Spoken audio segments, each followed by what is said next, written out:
morning, my beautiful friends. I hope you have been keeping very well. I'm super excited for today's video because today I am sharing with you 5 really fun and creative and delicious vegan breakfast recipes. The difference with these recipes though is that they were suggested by you. Let's get into the vegan breakfast recipes.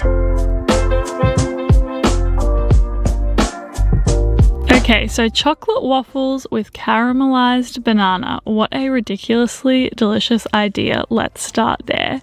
But to make these, I first of all started by blending flour with cocoa powder, brown sugar, salt, soy milk, vanilla extract, a little bit of olive oil, and a flax egg. I personally really like to use my blender for waffle and pancake batters as it makes it super smooth and super creamy. So if you have a blender, I definitely recommend using it.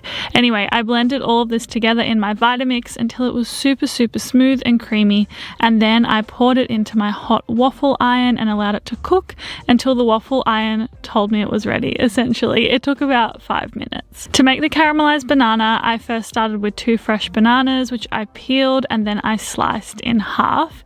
Then I placed them into a lined baking tray. I drizzled some maple syrup on top, and I also added some cinnamon and some nutmeg on top as well.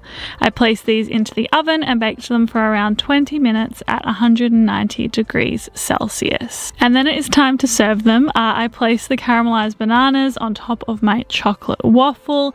I drizzled some extra maple syrup on top, and I enjoyed these very much so. They are packed full of flavor, they're super fluffy, and they make the ideal sweet breakfast.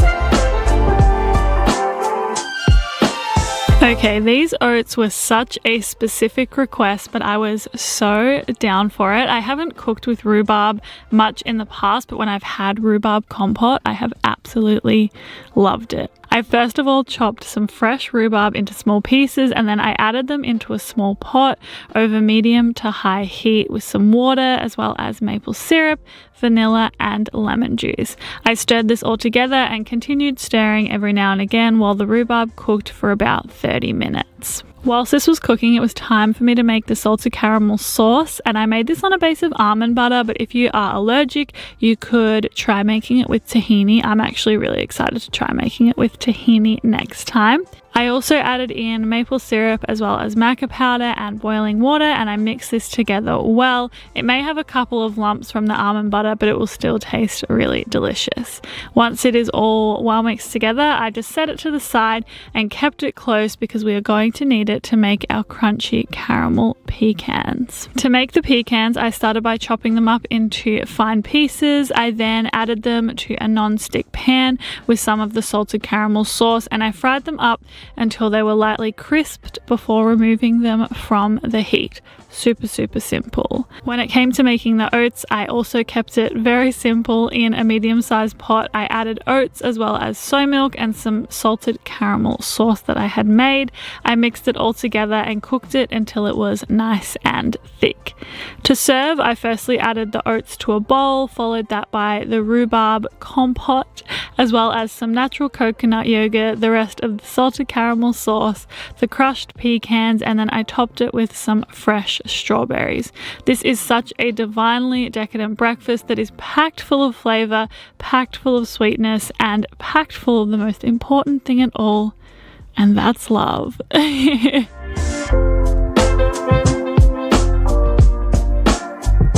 So I got a request to make an Australian big brekkie with Vegemite toast, bacon, eggs and beans. So that is what I did. The first thing I made was rice paper bacon, which you may know is something I make and enjoy pretty frequently. To make it, I slice rice paper sheets into even sizes and then begin making the sauce with soy sauce, olive oil, barbecue sauce, nutritional yeast, salt, pepper, smoked paprika and liquid smoke. It is super easy. Then I wet the rice paper sheets before running them through the sauce mixture, placing them on a baking tray and baking them in the oven for 10 to 15 minutes. When you remove them from the oven, by the way, you want to let them sit on the tray for a further 10 or so minutes so they lightly crisp up. Okay, onto the tofu scramble. I started by crumbling tofu into a bowl and using my hands as well as a potato masher, if that's what we're going to call it, to break down and get that scrambled texture.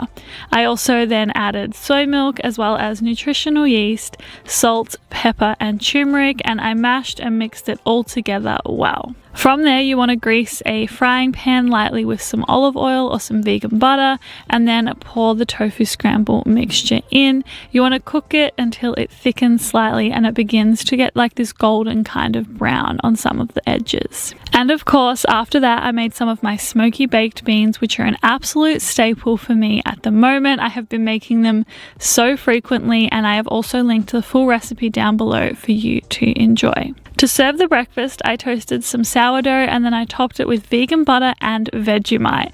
And this is the point where I really have some curiosity and I need to ask you, have you tried Vegemite? I know that a lot of my Australian community will have done so, but I am super curious about international members of our community and whether you've like tried it and loved it or tried it and absolutely hated it. Anyway, I personally love Vegemite toast and I served it with smoky baked beans as well as the tofu scramble and the rice paper bacon, and then I of course added on snow pea sprouts as per usual. This was a super filling, hearty and as always packed full of flavor brekkie. I really hope you enjoy making some, if not all, of the vegan big breakfast. I absolutely loved this suggestion as it perfectly combines sweetness with savory for brekkie. I started by slicing cherry tomatoes as well as fresh strawberries and fresh basil leaves, and then I placed all of this into a bowl. Then I very simply added balsamic vinegar as well as maple syrup, and I tossed this all together super well. I toasted some sourdough bread, placed it onto a plate and topped it with the strawberry balsamic mixture.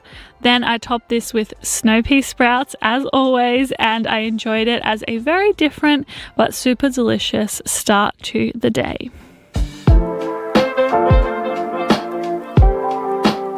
So here's the thing, lemon curd is arguably the most difficult challenge I've had in the kitchen so far. I loved getting creative with it though, and I am super keen to keep trying different ways of making said lemon curd. Anyway, the first thing I did was I mixed some corn flour and water together and then I set it to the side.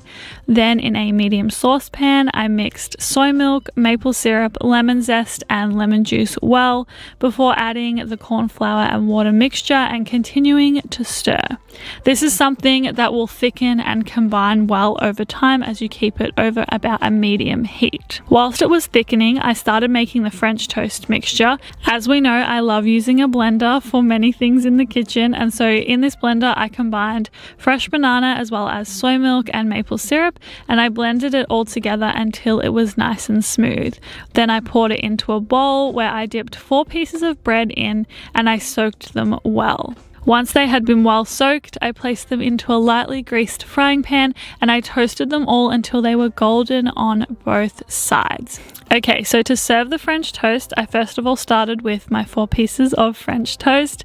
I topped it with the vegan lemon curd as well as some coconut yogurt and fresh lemon to squeeze over the top. Like I said, this was a bit of a challenging breakfast, but is super delicious and super enjoyable to create in the kitchen. Alrighty, my beautiful friends, that brings us to the end of today's video. I really hope you enjoyed it and I hope you love the recipes and I hope you have a really beautiful day. I will talk to you and see you very soon.